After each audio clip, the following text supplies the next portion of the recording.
अतुलित बल धामं हेमशैलावदेहम्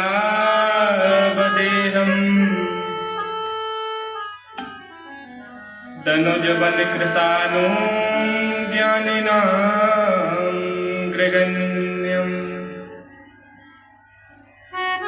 सकल गुण निधानं वानिराणामधीशम्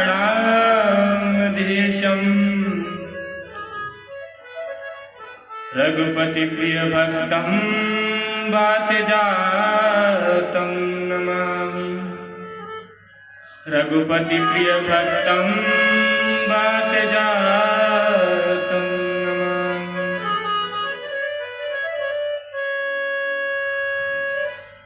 बोलिए भागवत महापुराण की।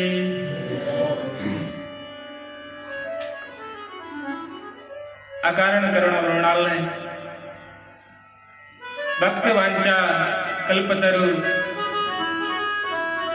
भगवान श्री राधा रमण जी की हेतु की कृपा एवं सद्गुरुदेव भगवान के अनुग्रह अनुकंपा से आज हम सभी को कलियुग के कलुषित वातावरण में भी भगवान की दिव्य कथा रसपान करने का ऐसा अवसर प्राप्त हो रहा है। निश्चित ही भगवान की हम सभी के ऊपर विशेष कृपा है। तो आइए पंचम दिवस की कथा में प्रवेश करते हैं कि पूर्व प्रसंग में हम सभी ने भगवान की लीलाओं को श्रवण किया। तो आइए आगे की कथा में प्रवेश करते हैं।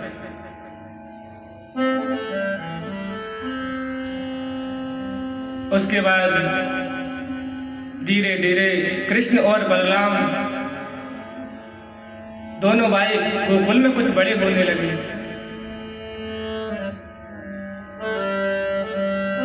तो एक दिन वसुदेव जी के कहने से गर्गाचार्य जी गोकुल में पहुंचते हैं, क्योंकि गर्गाचार्य जी वसुदेव जी के कुल पुरोहित हैं।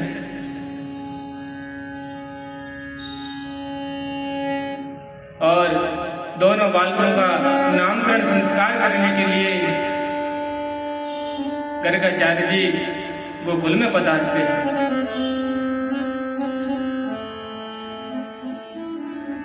और नंद बाबा ने भी गर्गाचार्य जी का खूब स्वागत किया। उसके बाद नंद बाबा ने कहा, महाराज आपकी कृपा से मेरे यहाँ दो बालक हुए हैं।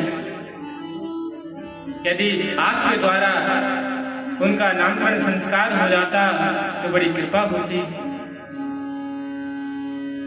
गर्गाचार्य ने कहा, तो ठीक है, पर नंद बाबा हम यादवों के कुल गुरु हैं। यदि हमने तुम्हारे बालकों का नामकरण संस्कार किया तो उस कंस को शक हो जाएगा कि हो न हो ये वही बालक हैं जिसका आकाशवाणी ने संकेत किया।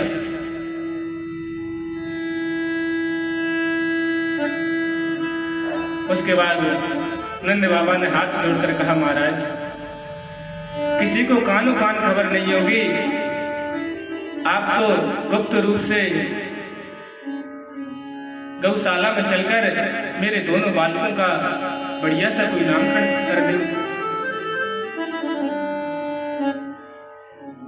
गर्गाचार्य ने कहा, ठीक है पर नंद बाबा। उसके बाद नंद बाबा ने नामकरण संस्कार की सारी तैयारी गौशाला में कर दी। और उसके बाद नंद बाबा ने धीरे से दोनों माताओं को सूचना देते हैं कि दोनों माताएं अपने अपने बालकों को लेकर गौशाला में पहुंच जाओ। इतना सुनते ही दोनों माताओं ने विचार किया कि बहन, या बाबा जी को हमने पूर्व नाम सुन रखा है, पक्को ज्योतिषी है,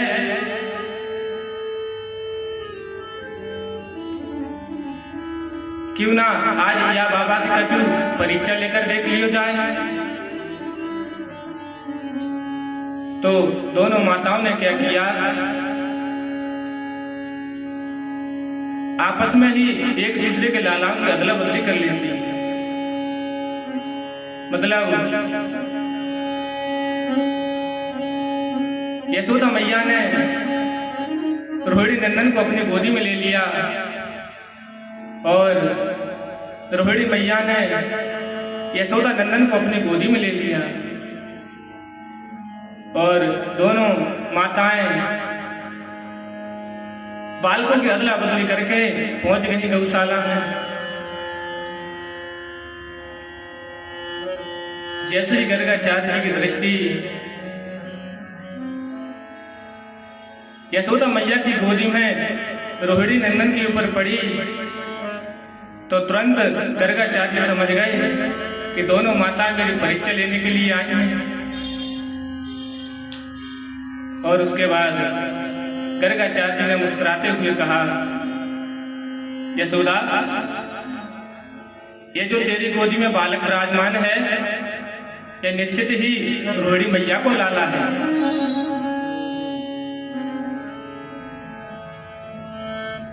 इतना सुनते ही दोनों माताएं एक दूसरे का मुंह देखने लगी कि बहन, पक्को ज्योतिषी है, याने तो एक ही चढ़ में बता दियो कि कौन को लाला कौन की गोदी में है। और उसके बाद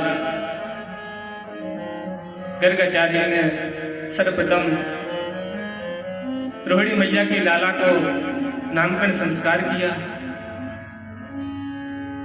मैया, ये जो बालक तेरी गोदी में विराजमान है, ये बड़ा ही बलशाली और सभी से प्रेम सौहार्द करने वाला होगा, इसलिए इस बालक का नाम हम बलराम रखते हैं। और इतना ही नहीं, बल्कि बड़ा होकर है बालक हलधर और संकर्षण आदि नामों से भी जाना जाएगा। इतना सुनते ही मैया प्रसन्न हो गई। और उसके बाद जैसे ही गर्गाचार्य जी की दृष्टि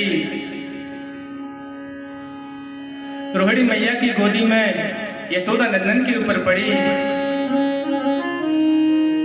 तो भगवान का दर्शन करते ही गर्गाचार्य समाधि में चले गए।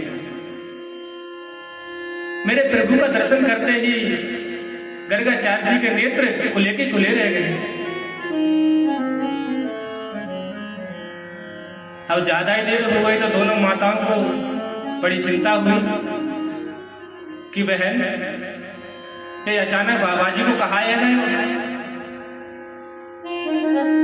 क्योंकि इनके तो नेत्र बंधना है।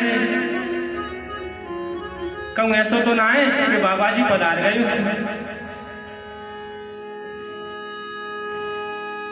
यह सब देखकर दोनों माताओं को बड़ी चिंता हुई। तो दोनों माताओं ने जोर से आवाज लगाना शुरू किया कि महाराज कहाँ बहे हो। इतना सुनते ही गर्गाचार्य की समाधि टूट गई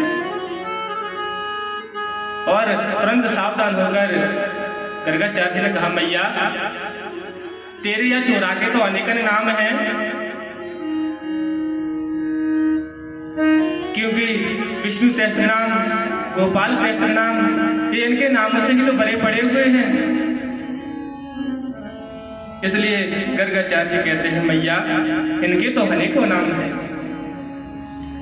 इनके नाम अनेक हनु पाय, इनके नाम अनेक हनु पाय, मैं हब कहब सोमति हन रूपा, मैं हब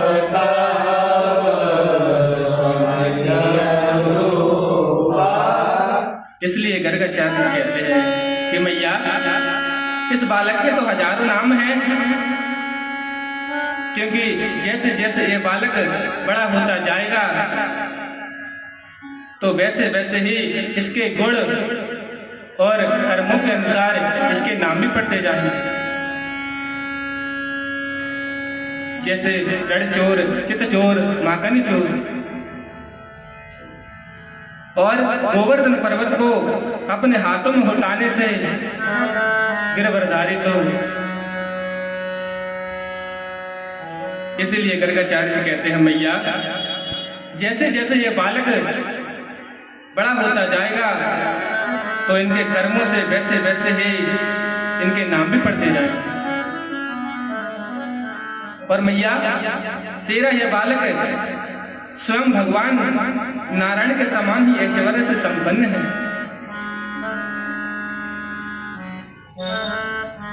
और तेरा यह बालक टेढ़ी चितवन से सभी के चित्त को अपनी ओर आकर्षित करने वाला है, क्योंकि कर्ष यदि इति कृष्ण, इसलिए इस बालक का नाम हम कृष्ण रखते हैं।